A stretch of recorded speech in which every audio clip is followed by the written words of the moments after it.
Good morning. Welcome to Northwest, a Unitarian Universalist congregation.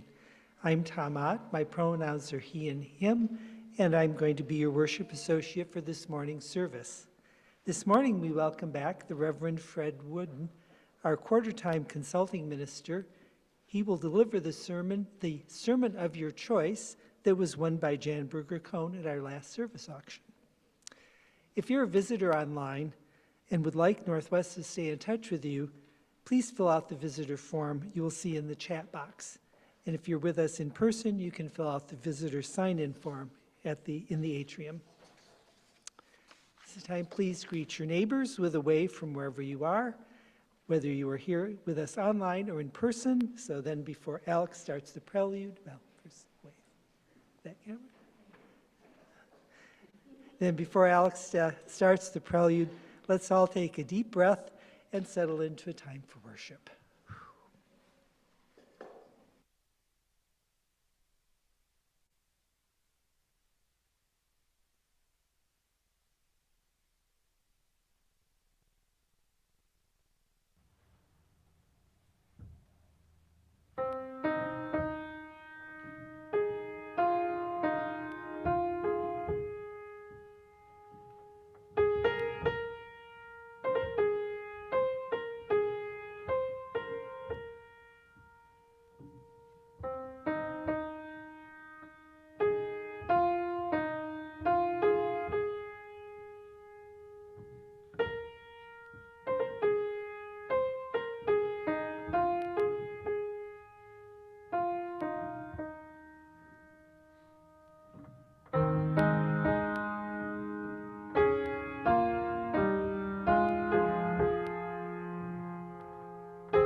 We begin our service today with a land acknowledgement.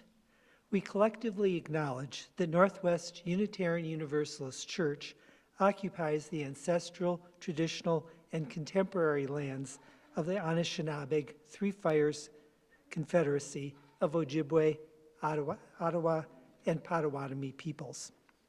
In particular, the congregation resides on land ceded in the 1819 Treaty of Saginaw. We recognize, support, and advocate for the sovereignty of Michigan's 12 federally recognized Indian nations, for historic indigenous communities in Michigan, for indigenous individuals and communities who live here now, and for those who were forcibly removed from their homelands. By offering this land acknowledgement, we pledge ourselves to justice and repair both of the land and its people.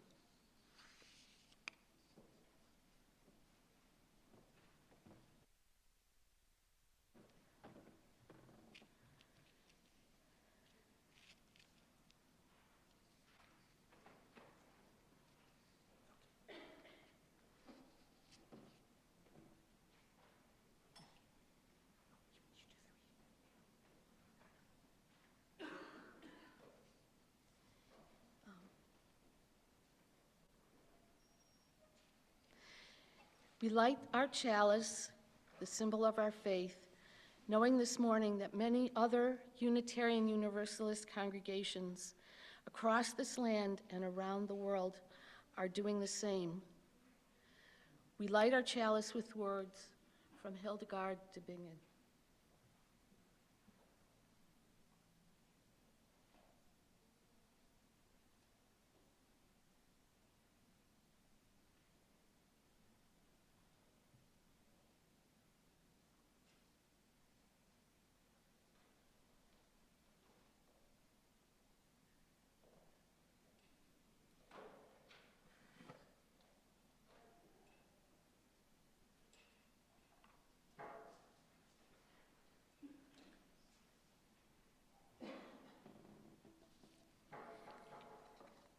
And before I read this short reading, I just want a little introduction of why I bought this sermon from the service auction and this service.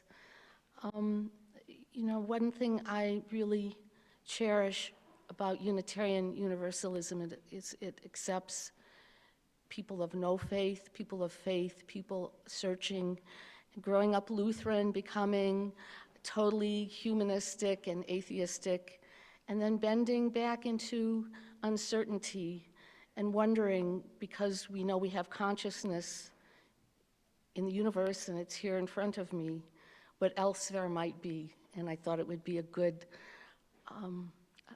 wonderful thing to be enabled to explore my past and my present and my possible future spiritually. So I thought this was a beautiful reading. Fire of the Spirit, life of the lives of creatures, spiral of sanctity, bond of all natures, glow of clarity, glow of charity, light of clarity, taste of sweetness to the fallen, be with us and hear us, composer of all things, joy in the glory, strong honor, be with us and hear us.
This is All I See is Part of Me, written by Chara M. Curtis, illustrated by Cynthia Aldrich.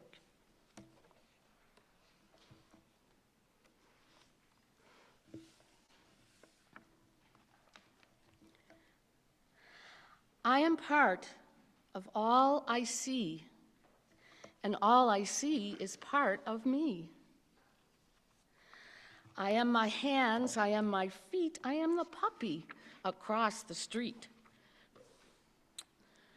I am the moon, I am the stars. I'm even found in candy bars.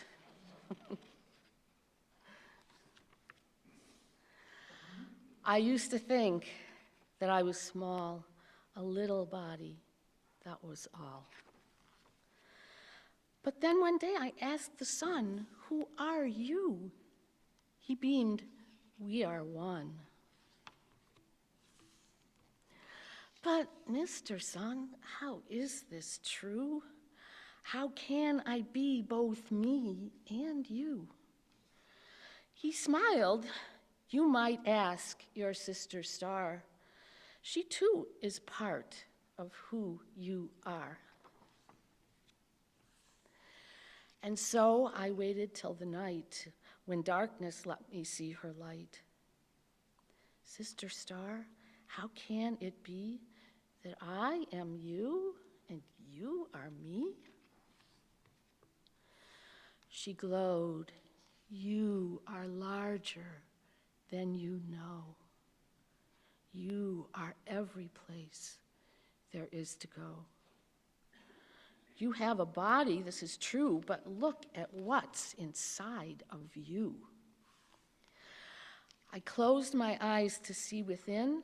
I saw a light. It made me grin. It reminded me of Sister Star. She said that light is who you are. Your body is just a little part of the light that shines within your heart. In all the world and all of space, your light shines bright. It's every place. When you join it dot to dot, you'll see that you is what you've got.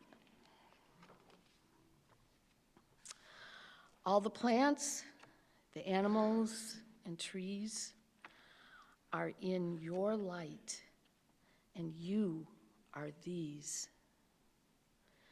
Look inside each one you meet and see your light. It is complete. Inside, outside, below, above, see your light and feel its love. You're asking you when you ask me, so you know everything, you see? I looked again at all my light and saw that Sister Star was right. For every question there could be, the answer is inside of me. All I ever had to do was ask the part of me that knew. And then I said, there's something more. Each question opens up a door. And every door that I walk through leads to a part of me that's new. Thank you so much, Sister Star. I love the part of me you are. I wondered as I climbed in bed, does all of me sleep when I rest my head? And then a voice, I guess was me, replied and spoke most lovingly. Even when you sleep, you are awake in every shining star. I snuggled with my teddy bear, and in his light, I saw me there. You are me, and I am you. You love me, and I love you too. I closed my eyes and found my light dancing with moonbeams in the night. I said a prayer I know was heard, 'cause all there is hears every word. And I can see in all of me that there can be no end.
now, our children and their teachers will join in affinity groups. We're going to be working on coffee hour today and also our animal boxes.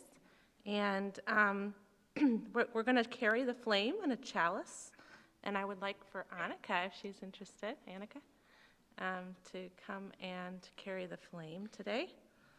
So you can rise and join us in singing the children's blessing, and you're invited to sing as we leave the sanctuary.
One purpose of a religious community is to encourage all who gather together to grow more generous in spirit and in action.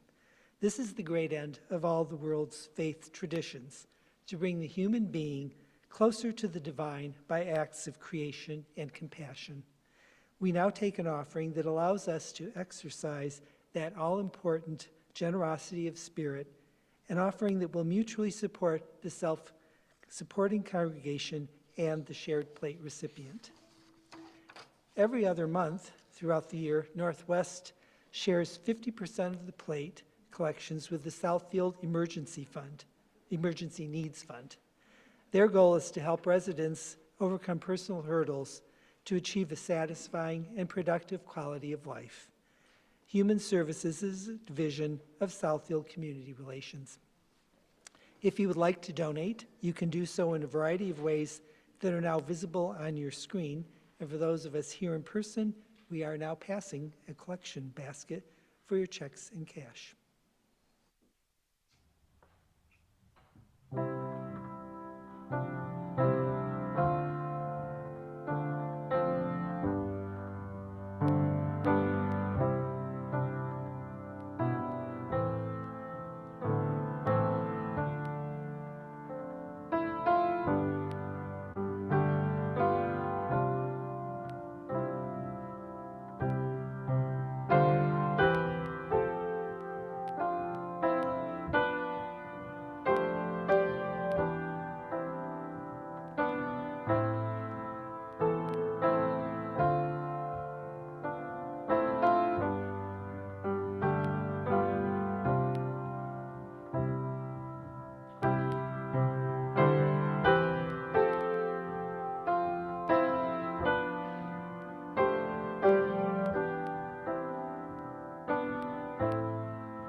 What time did I take that? About 6 o'clock.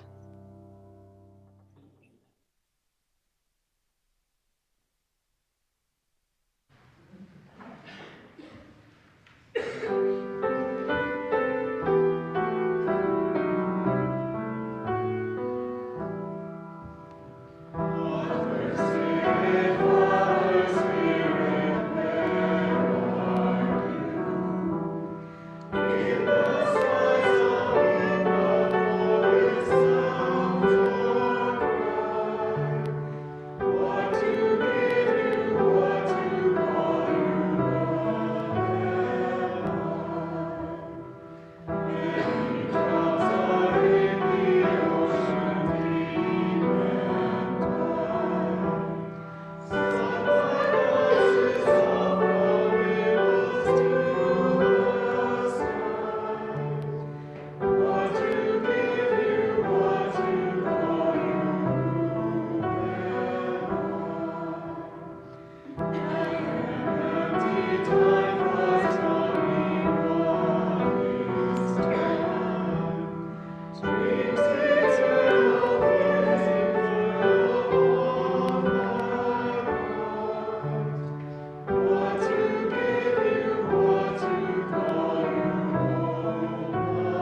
Our reading today is God from One Long River of Song by Brian Doyle. By purest chance, I was out in our street when the kindergarten bus mumbled past, going slow, and I looked up just as all 7 kids on my side of the bus looked at me, and I grinned, and they lit up. And this crap about God being dead, and where is God, and who owns God, and who hears God better than whom, is the most egregiously stupid crap imaginable. Because if you want to see God and have God see you, and have this mutual perception be completely untrammeled by blather and greed and comment, go stand in the street as the kindergarten bus murmurs past. I'm not kidding, and this is not a metaphor. I am completely serious. Everyone babbles about God, but I saw God this morning, just as the bus slowed down for the stop at Maple Street. God was 6 girls and 1 boy with a bright green and purple stegosaurus hat. Of course God would wear a brilliantly covered tall dinosaur hat. If you were the imagination that dreamed up everything that ever was in this blistering, perfect, terrible world, wouldn't you wear a hat celebrating some of the wildest, most amazing developments?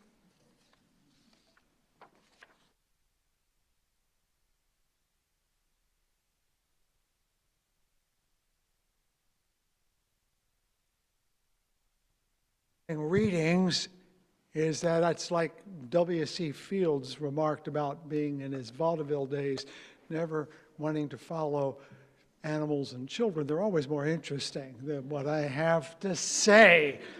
So some disclaimers. If you don't like this sermon, blame Janet. If it's too long, blame Janet. And it's really good to see you again.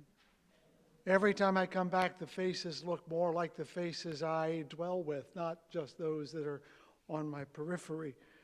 It's a good thing. This is a really bad title.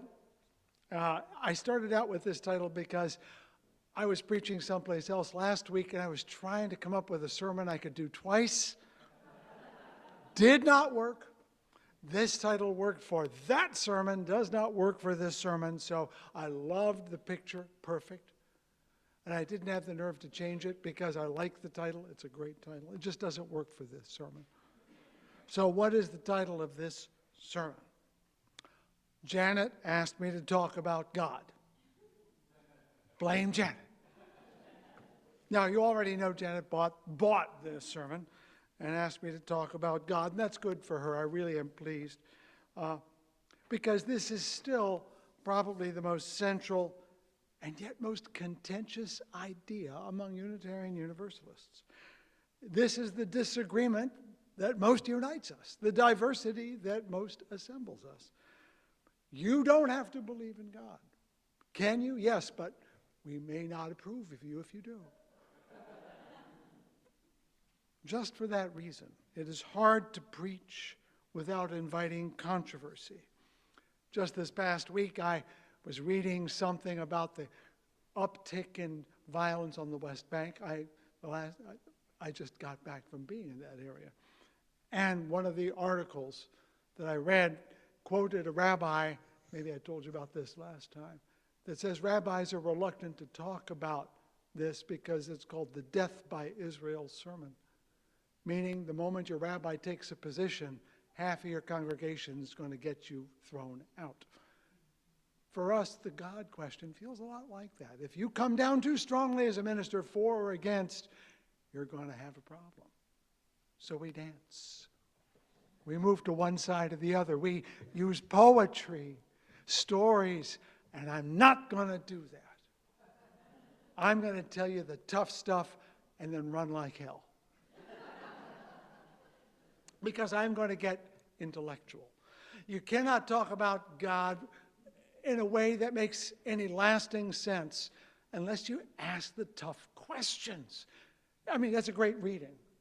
It was a fabulous reading. I'm glad you read it. You read it really well. I know Janet picked it. It was a cute story. that she read that book, although I might contend with it in some ways. It's all adorable. We're going to sing a hymn, one of Ken Hermanat's favorites at the end. It's adorable. It's lovely. It's really feely, and I'm going to ruin all that right now. But I will help myself out because I'm a seasoned preacher, and I do know how to dance. I'm going to start with a quick story. 2 of them will come along. You might even get a third. These are both from colleagues, UU colleagues. In the first, a congregant asked the minister to say God once in a while during the sermon. The minister, feeling very cheeky, started his next week's sermon by repeating the word God 50 times. God, God, God, God, God, God. Then said, that should do it for the year. I don't like that answer because it cheapened the questioner. But it's very typical of some of our clergy comrades. In the second, the minister was preaching on social justice, a theme that's likely to show up most Sundays in that preacher's repertoire. One Sunday, someone stood up during the sermon and said loudly, "Why don't you talk about God?" And the minister paused and thought and said, "I thought I was." If our movement began by questioning received dogma, once you ring the bell of free thought, it cannot be unrung. If the Trinity is unnecessary, why do you need 2? Why do you even need one God? If there's no hell, why should there be a heaven? Does being Christian really matter? Must one believe in anything, including God? Yeah, once you start asking questions, there's just no end. It's a little bit like when you have a 2-year-old and they ask why all day long. Our great gift as a movement, is to remind people everywhere that religion in the end is not really about God at all. It's about us. That's not new to us. It was the Anglican Archbishop Temple back in the early 1940s who noted with that wonderful British understatement that we are gravely mistaken to think that God is at all interested in our religion. In that sense, Unitarian Universalism has always been on the right side. And it's always been, whether we believe in God or not, humanism, because it's about living in this world right now. Because the question is never whether God exists, but whether believing in God matters in any significant way. And I have an answer. No, you do not need to believe in God. Not just because you have the power to say no, but because you don't need to in order to be right, to be good, to be true, to be human. We don't need to believe in God. No one does. However, and this is the asterisk that Janet was asking me to talk about, if it can be shown that you'll be better at being human, better at your life by including the question, then it would be worth doing, wouldn't it? If I can tell you, show you, instruct you, maybe inspire you to be open to the notion of deity, and that it would be good for you, not just as an intellectual exercise, that would be worth doing, wouldn't it? It's a little bit like saying, why should I deprive you of a tool you can use for your life just because you don't like the manufacturer? So I'm going to have to be a little intellectual for a while. That's the way I was trained. Forgive me. My idea here comes from a little book of theology I published last fall. And Bob Holly, thank you for buying it. You may be the only one here in the room that did. But I'm going to boil it all down. What I proposed in that little book, among other things, is a new version of what is called in philosophy Pascal's wager. Do we all remember Pascal, the Pensées guy? Cogito ergo sum, I think therefore I am. Well, he had a religious point of view as well. And his wager was that it was better to believe in God than not, because if you believe and you're wrong, you're going to hell. Excuse me, if you don't believe and you're wrong, you're going to hell. But if you do believe and there is no God, what have you lost? It's a form of game theory, a wager. That's why it's called Pascal's wager. One way or the other, you can lose everything on the not believing, and you have a 50% chance of gaining something on the... Now, that's because he's constructing the wager on his terms. Well, he said, if you gain all, but if you lose nothing. I'm quoting Pascal here, so stop wagging your head like I've got Pascal wrong. Fine. That doesn't mean he didn't say, if you gain all, if you lose. Now, you may disagree with him, but I'm going to propose a variation on that. I'm going to call it Wooden's wager, and I like the alliteration better anyway. And in fact, it is a species of game theory. When you make a wager, you're calculating odds, no matter what the wager is. Are you going to come out better, even by a little bit? Anybody here go to a casino like the one downtown? I don't think so, but maybe you... Oh, Alex does. Yay, Alex. I used to play a little poker. I was bad at it. But the point is, when you make a wager, you don't know what the outcome is, but you're hoping you've got a slight edge in the long run.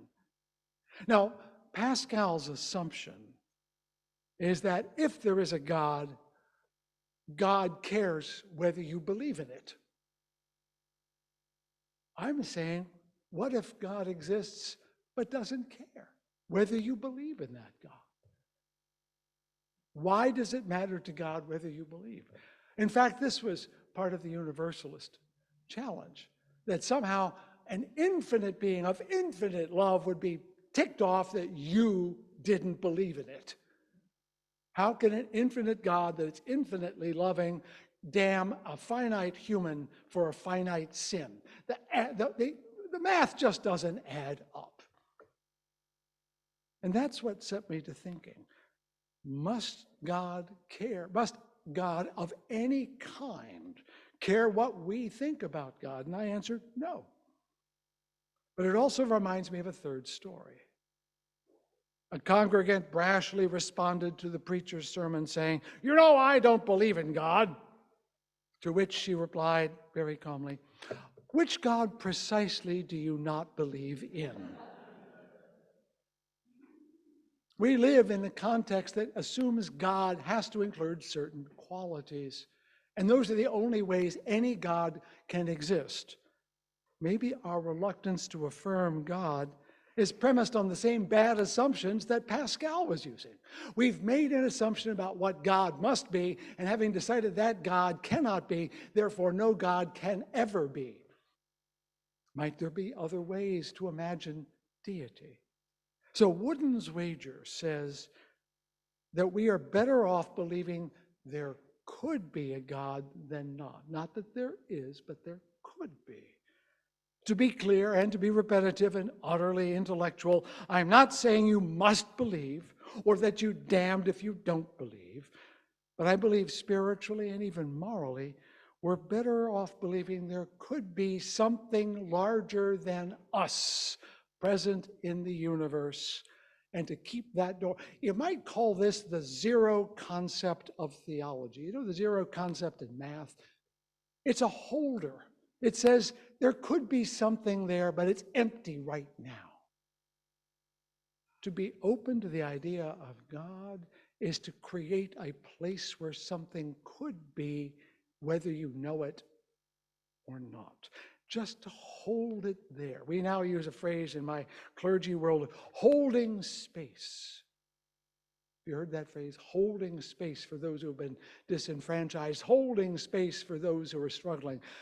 To be open to the idea of God is to be holding space for a possibility that you cannot perfectly imagine. Now, I'm going to show you how this works. And you believe it or not, one of the people who can do that for us is the person we love to hate. At least one of several people we UUers love to hate. That's the fellow we call Saint or Apostle Paul. He's awful, terrible, bad, evil. No, he's not.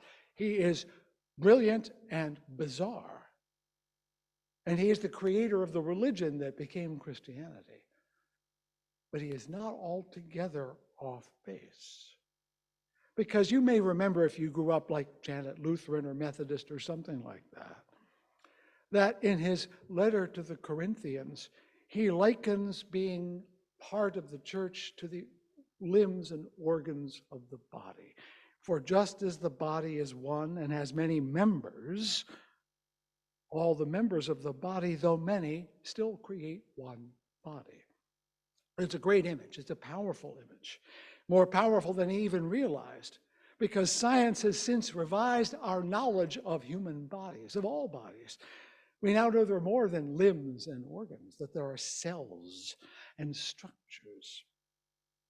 We now know about DNA, stem cells, things going on at such a microscopic level that Paul could never have imagined them. Most exciting, we know that our genetic code, the stuff that we each have, is shared with innumerable human ancestors, animal ancestors, plants, and ultimately all the chemicals in your body are the ones in rocks and sand and dirt and stars and everything else. Like the book said, we are everything, and everything is us. Most exciting beyond that, we know that our minds are not just in our brains. If you've been reading science, we now know that what they call the flora in your intestines is your other brain. It is so powerfully influential on your hormonal life that it helps you deal with your emotions. And when you have bad billions and trillions of bacteria in your intestine, you're going to have a bad day in your brain too. They are interconnected. Well, what has this to do with God? If our existence is the natural outcome of the universe, that is to say, we're not exceptional, that we arose out of the same physical forces that govern everything else, perhaps we are not so exceptional in our thinking as we think. Maybe we're just another way the universe wants to be. Long before Paul, Plato had a similar idea in his dialogue called the Timaeus, when he said, "This cosmos has verily come into existence as a living creature, endowed with soul and reason," that reality is a being with integrity. A living creature, he says, one and visible, containing within itself all living creatures, which are by nature akin to itself. If there could be something greater than us, within the limits that reason and science absolutely demand, this is one way it could be existing. That we have no absolute knowledge this is true also makes immense sense. Going back to Paul, the organs in our body are not aware of the brain. Have you ever gotten a message from your finger that was intelligible? Cells have no knowledge of the organs they're in. The trillions of microbes that are living cheerfully in your intestines have no idea that you exist at all. Yes, analogies are risky, but I'm not proving anything. I'm just saying there's room for something more than we know, because there's more than the billions of biological elements in your body know about. You certainly exist, but they don't know you're there.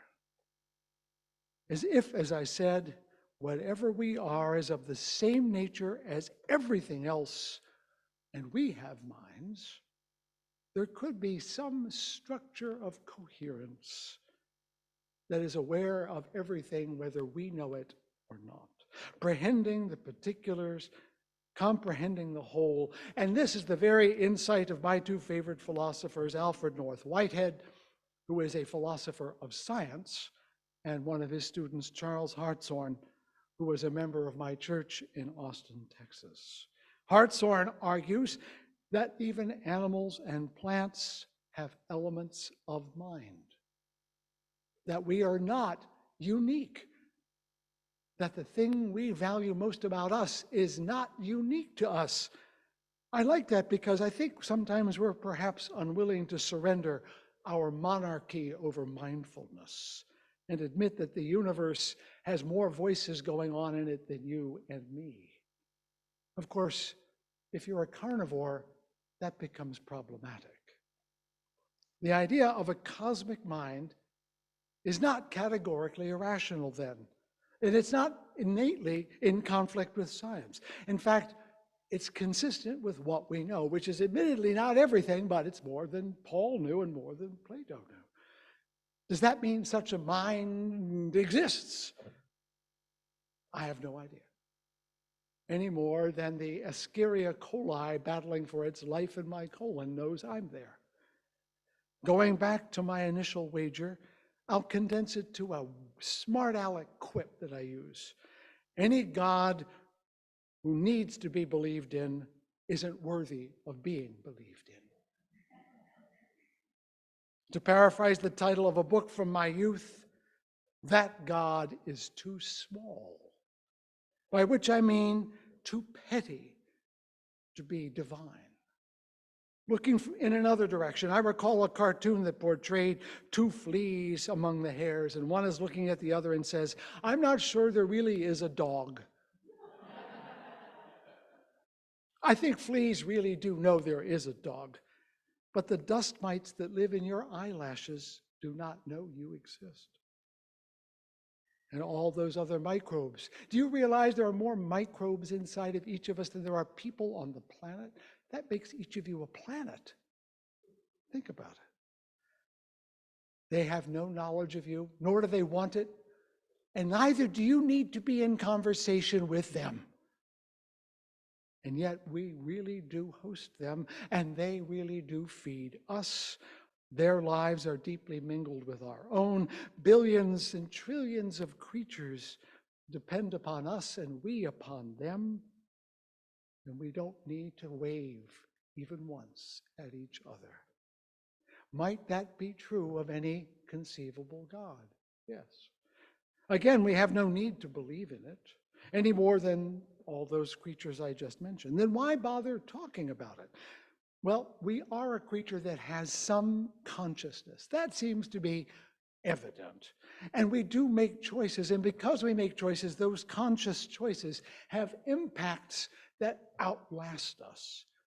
Consider this building, which is the product of visions of people who are no longer alive, will conceivably be here longer than most of us will be alive.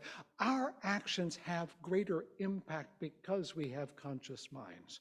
And so the question to me becomes, what should we do with this power to make good choices, except to use all the resources we possibly could to make the best possible choices? Because if you look at the world as it is right now, people are making some really bad choices. We need to make better choices. And here is why I offer one of my favorite paradoxes, with apologies to all of you rock-ribbed humanists. We cannot be merely humanists if we are to be fully human. Our imagination must be larger than ourselves. Our minds must be open to further reaches than it knows. Not that we can know it, but that there could be something more. The idea of God as a cosmic mind is just one way to look at that, by pointing us toward a larger idea of mind, a larger idea of body, by reminding us that we also have limits. We can avoid the traps of, quote, mere humanism. I'm going to give you now several reasons why the idea of God is good for everyone, whether you believe in it or not. God, the idea of God, gives the universe itself meaning. The cosmic mind, if there is one, allows us to hope that truth and love and beauty and justice are not just things in our head that just belong to humans. They could be larger than that. That what is true for animals and plants as well as humans. That love is not just between people, but that it is a force that is in the universe. And we certainly want justice to be larger than ourselves, because your justice may not be your justice. The possibility of a divine mind says that we are tapped into something that transcends you and me. Another way to look at it would be this: if these ideas exist in our minds, which are very brief and limited, they might also be beyond our minds. As Aquinas would say, and this everyone knows to be God. To put it more personally, and I like this way I put it because it's mine, I believe the universe has to be at least as smart as I am. If everything but us is inert, why bother? Second, the idea of God offers acceptance. This God I consider to be has no interest in whether we believe in it or not. So what do I mean? Our believing does not make God happier any more than disbelieving makes any possible God unhappy. Our beliefs neither save us nor damn us. But as parts of the universe, we are valuable, as the book said this morning. And just as we value our bodies, we are important to everything else. Paul Tillich created a wonderful sermon years ago titled, "You Are Accepted." That means no matter who you are, where you're from, no matter how many sins you commit, no matter how inadequate you feel, you are still a part of reality. And you matter, you count, you have value. The idea of God lets us locate that beyond ourselves, to think that maybe we matter no matter what. The idea of God gives the universe itself purpose. When we're born, we have no form or direction at all. We're just potential. Through the help of others, parents, siblings, aunts, uncles, cousins, teachers, we become more and more actual. The great Unitarian minister A. Powell Davies said, "Life is just a chance to grow a soul." A chance. It's not a guaranteed outcome, but you do have that chance. We can thus reason analogically that might be true on a much larger scale. What is the universe about? To become whole, complete. That's at least one vision.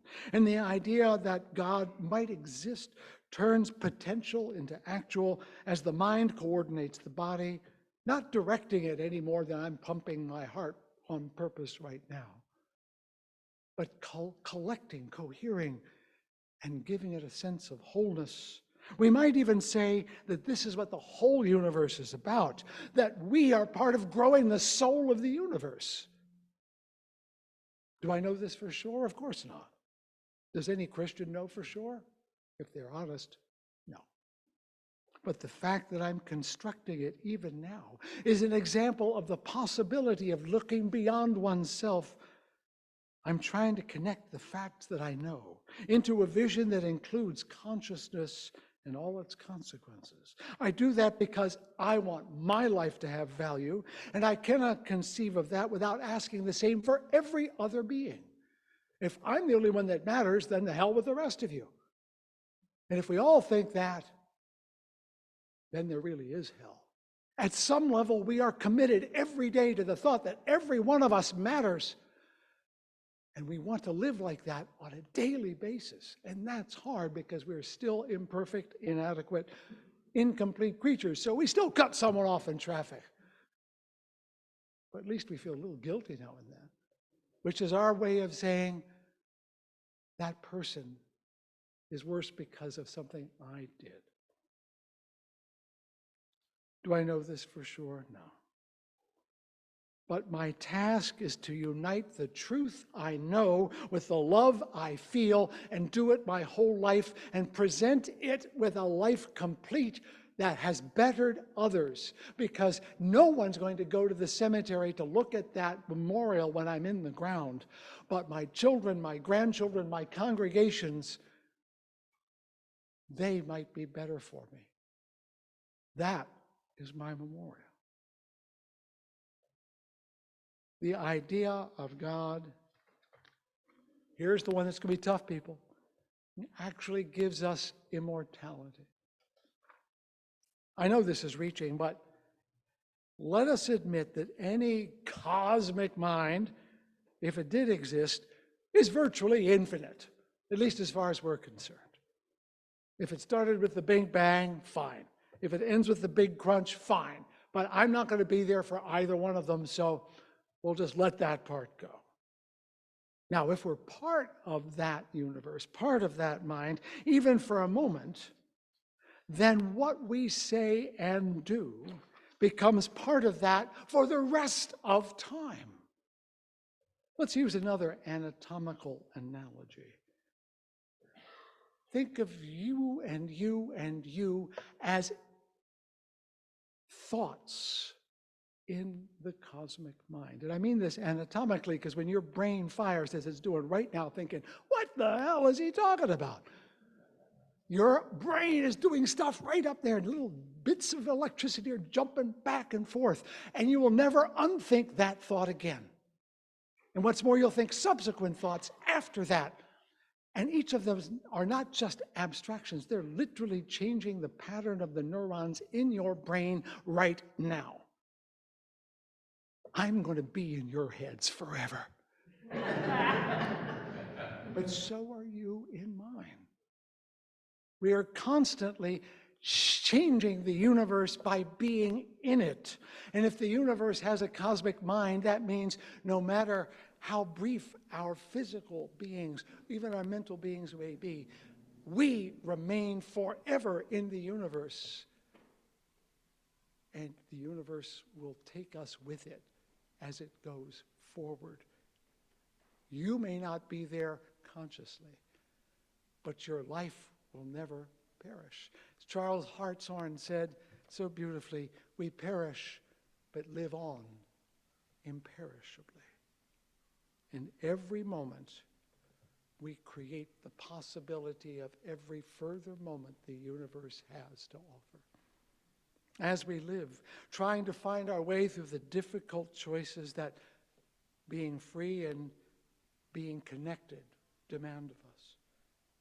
Our lives form neural pathways for the universe, places where truth and beauty, love and justice braid and knot and carry through in a thread that did not exist before, such that even when our life is over, the path we walked remains and someone else will walk it after us.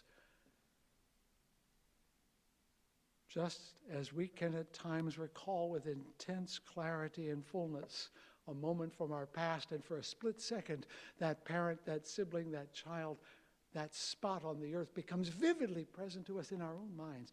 We leave those traces behind for others.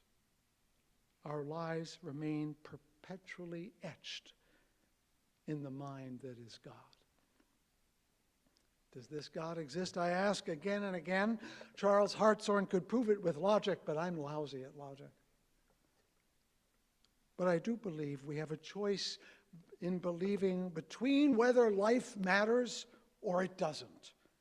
Believing whether truth matters or it doesn't, love or justice matter or they don't. To the extent that we say yes to any of those, we are making room for something larger than ourselves, something we wish we can believe in without surrendering our integrity or our reality. I think our reluctance to use the word God is valid. Few concepts have been tortured so thoroughly and used to torture others so often. But as Martin Buber, the great Jewish scholar, said in a conversation about whether the word God was worth saving, he said, "It is the most heavily laden of all the words used.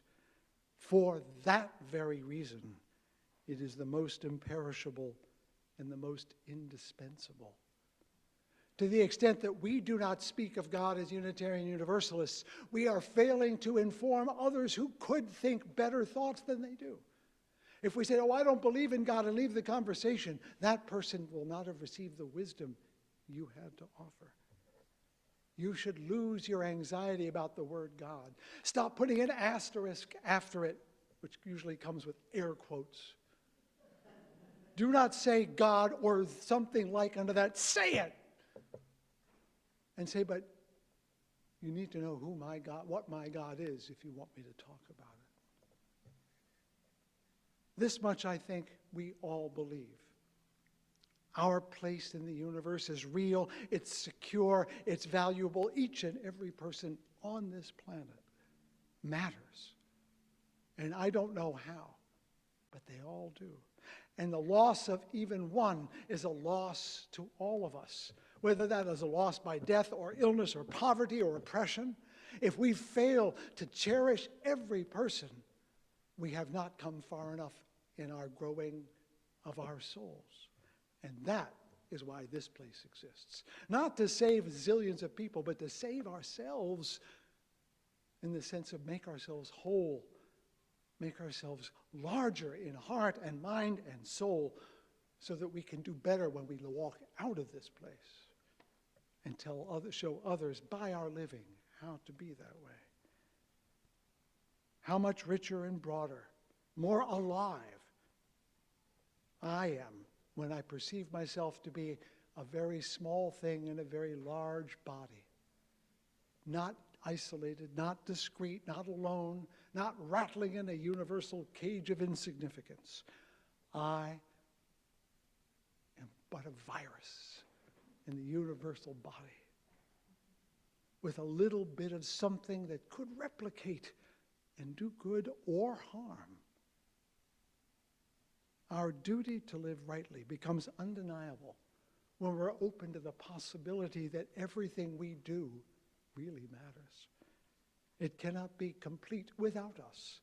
I do not see why anyone needs to believe in any other God than the one that knows you exist, cares you exist, not you personally, but cares that we exist and imparts hope for the possibilities that we cannot yet conceive. So there it is, Janet. That's what I got. You'll have to ask them if it worked. I appreciate you being patient with me for a long and torturous path.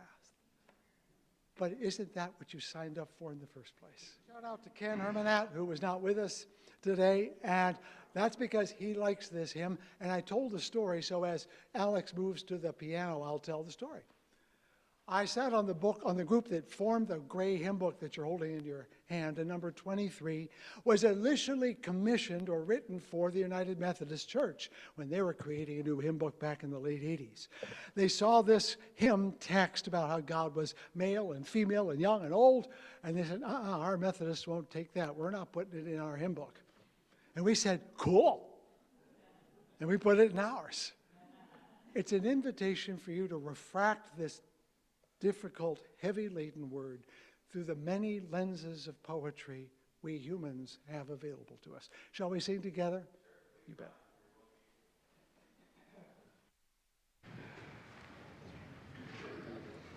Story,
Our closing words, like our opening words, are by Hildegard of Bingen. I am that great and fiery force. I am that great and fiery force, sparkling in everything that lives, in shining of the river's course, in greening grass that glory gives. I shine and glitter on the seas, in burning sun, in moon and stars, in unseen wind, in verdant trees. I breathe within, both near and far. And where I breathe there is no death, and meadows glow with beauty's rife. I am, in all, the Spirit's breath, the thundered word, for I am life.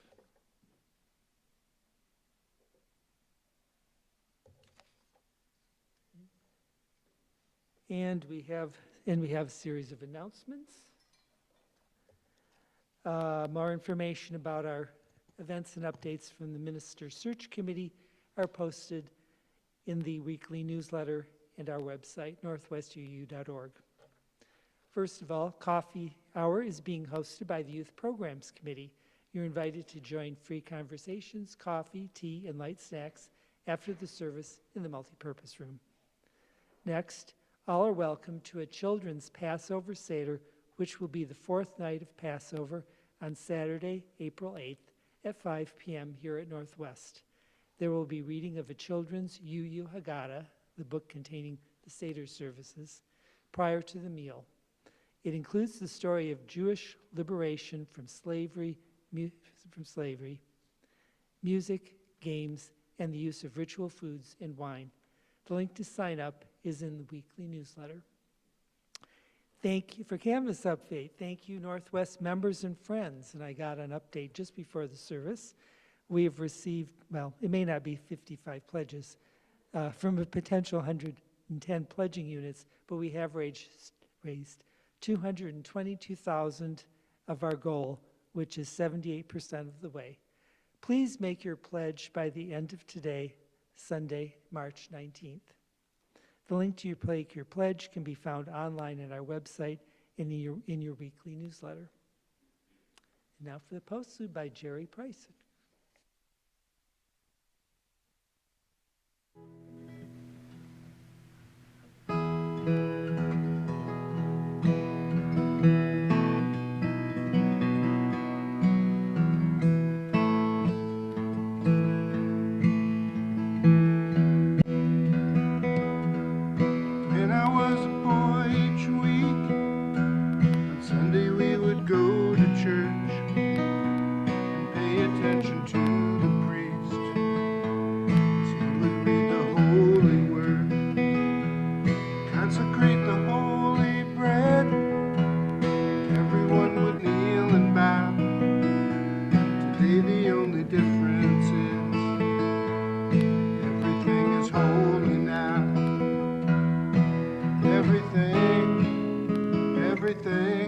Everything is holy now.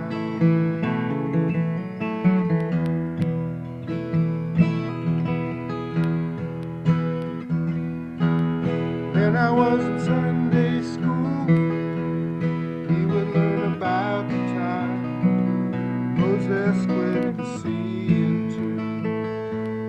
Jesus made the water wine.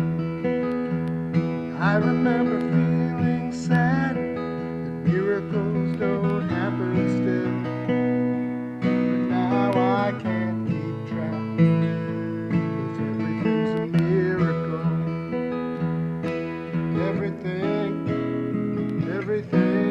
Everything's a miracle.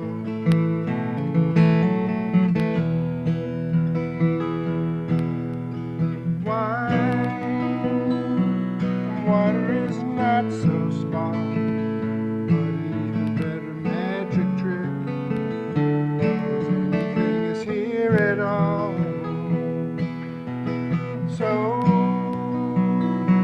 the challenging thing becomes not to look for miracles, but finding where there isn't one.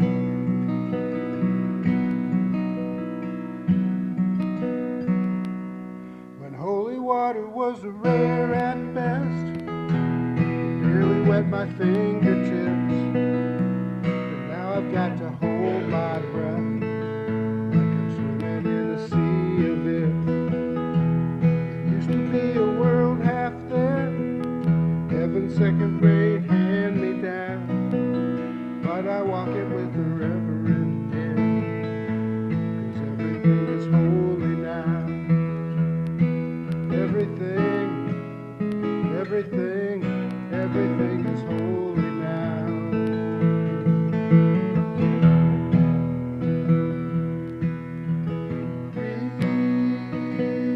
Read a questioning child's face, say it's not a testament, that'd be very hard to say.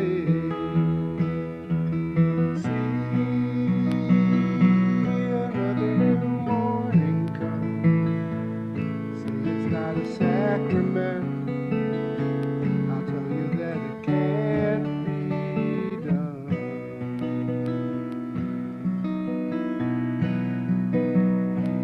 This morning outside I stood, I saw a little red-winged bird shining like a burning bush, singing like a scripture verse.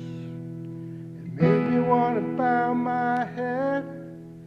I remember when church let out, how things have changed since then.